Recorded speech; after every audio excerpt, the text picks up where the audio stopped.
মানুষকে আবেগ দেখা কি লাভ? মানুষ আপনার চোখের পানির মর্ম বুঝবে? মানুষ কি মানুষের চোখের পানির মর্ম বুঝে?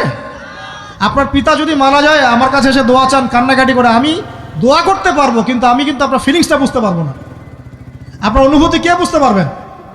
আল্লাহ পাক আপনার ঘাড়ের রগের চেয়েও কাছে আছেন। সুবহানাল্লাহ, সুবহানাল্লাহ। আল্লাহ পাক ঘাড়ের রগের চেয়ে কাছে আছে।